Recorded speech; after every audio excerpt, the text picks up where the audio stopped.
Saudari-saudaraku terkasih dalam Tuhan Yesus Kristus, selamat pagi dan berkah dalam. Kita berjumpa kembali dalam renungan harian Jumat 18 Juli 2025. Seperti biasa, kita mendasarkan permenungan kita pada bacaan Ekaristi pagi ini. Bacaan yang pertama dari kitab Keluaran bab 11 ayat 10 sampai bab 12 ayat 14. Isinya adalah perintah Tuhan kepada Musa dan Harun agar memaklumkan Paskah dengan mengikuti aturan-aturan yang disampaikan Tuhan kepada mereka, yakni bagaimana masing-masing keluarga mengadakan perjamuan pada tanggal 10 bulan ini. Hendaklah diambil seekor anak domba oleh masing-masing keluarga menurut besar kecilnya. Bila hanya kecil, digabungkan dengan beberapa keluarga. Dijelaskan boleh kambing, boleh domba, tetapi umurnya sudah ditetapkan.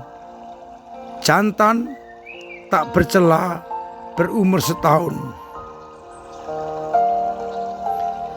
Harus dikurung sampai tanggal 14 bulan ini.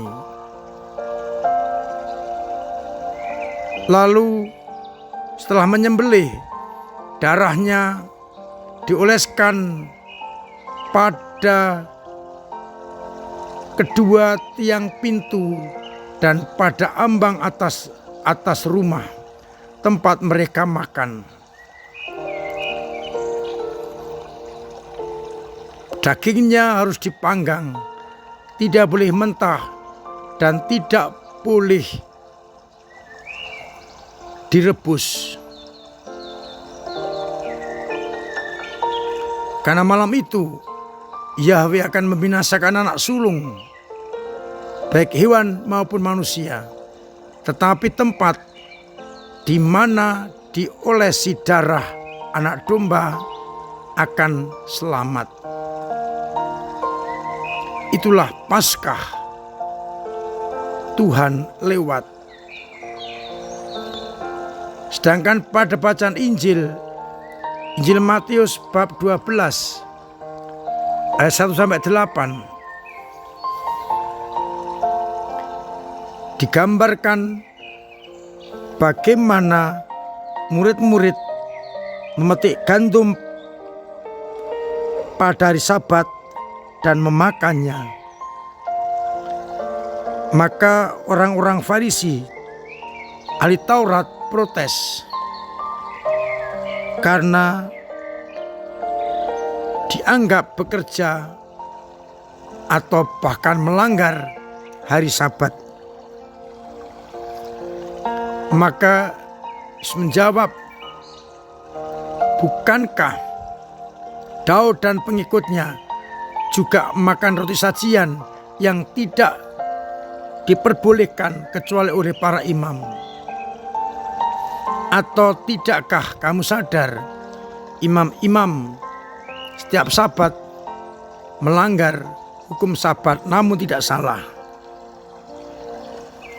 Yang ada di sini lebih besar daripada Sabat. Dan menegaskan, yang kuinginkan adalah belas kasih dan bukan persembahan. Dan anak manusia adalah Tuhan atas hari Sabat.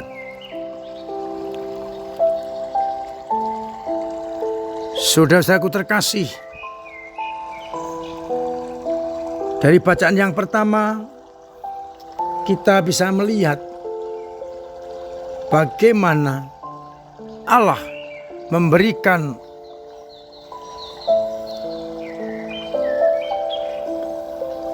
perintah dengan memakai macam-macam aturan, dan bila ditepati maka selamatlah orang yang menepatinya.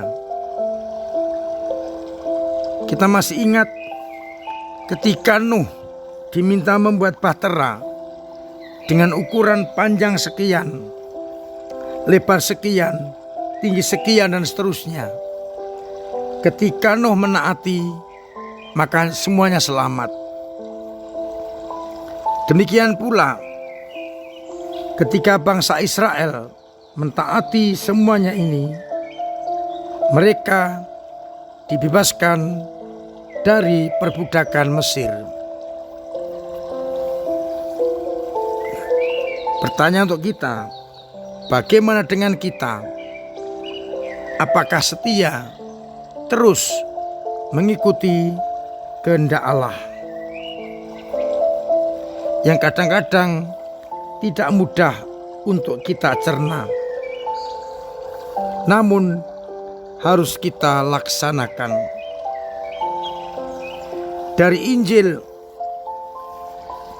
ahli Taurat, orang Farisi, dan kebanyakan umat Israel berpegang kepada hukum secara kaku. Pokoknya ini selesai. Maka mereka memahami tidak boleh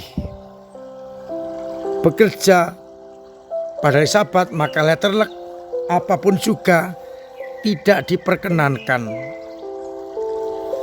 Namun jangan lupa, Sabat itu diadakan untuk manusia. Tujuannya sangat mulia, yakni memberikan kesempatan kepada budak tawanan perang dan budak belian bisa beristirahat. Karena kedua orang itu, dari budak belian dan budak tawanan, boleh dipekerjakan tanpa istirahat. Maka agar mereka bisa istirahat, dimunculkan aturan Sabat tidak boleh bekerja, sehingga mereka bisa beristirahat.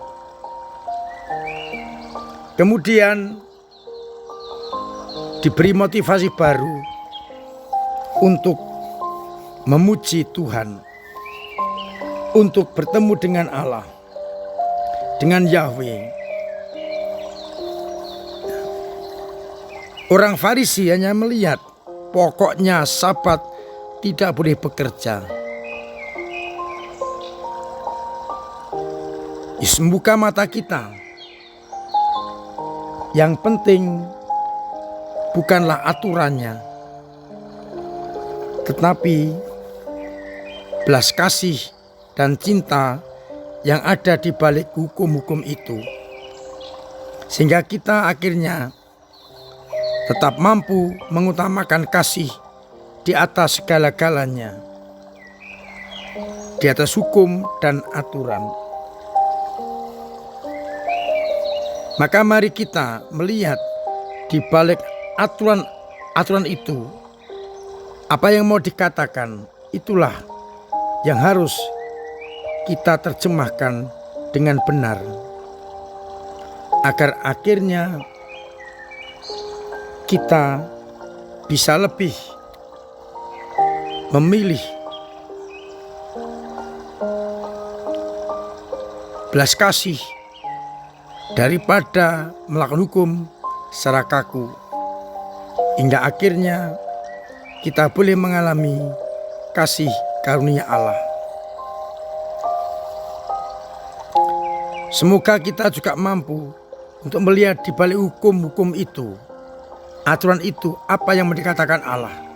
Itulah yang kita terjemahkan dalam hidup harian kita, agar akhirnya semua orang tanpa kecuali boleh masuk dalam kerajaan Allah. Tuhan memberkati kita sekalian. Amin.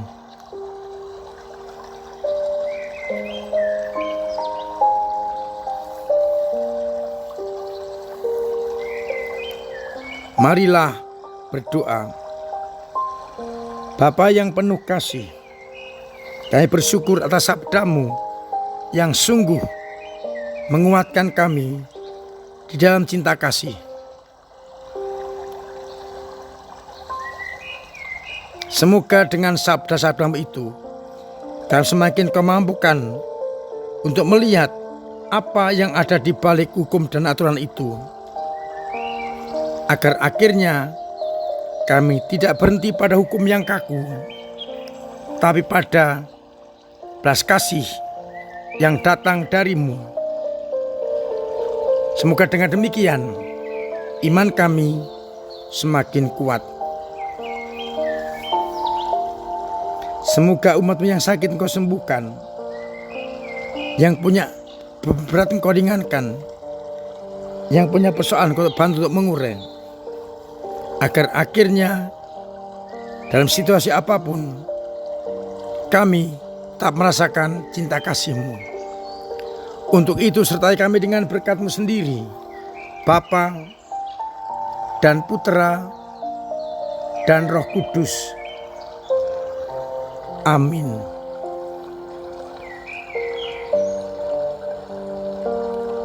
Saudara terkasih, tetap saya ingatkan untuk terus memiliki pola hidup yang sehat, agar kita sehat, semua orang sehat, keluarga sehat. Terima kasih untuk peran panjenengan dalam menggereja, lewat doa-doa, lewat pemberian diri dan tenaga, lewat pemberian dana yang sungguh sangat berguna untuk keselamatan dan pewartaan gereja.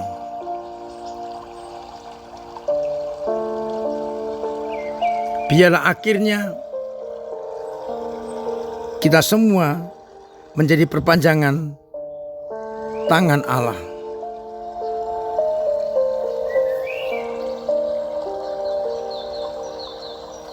Mari bersama-sama bergandeng tangan memajukan gereja kita. Oleh karena itu, biarlah Allah sendiri yang benar-benar menjadikan kita saksi-saksinya. Akhirnya saya mengucapkan selamat pagi,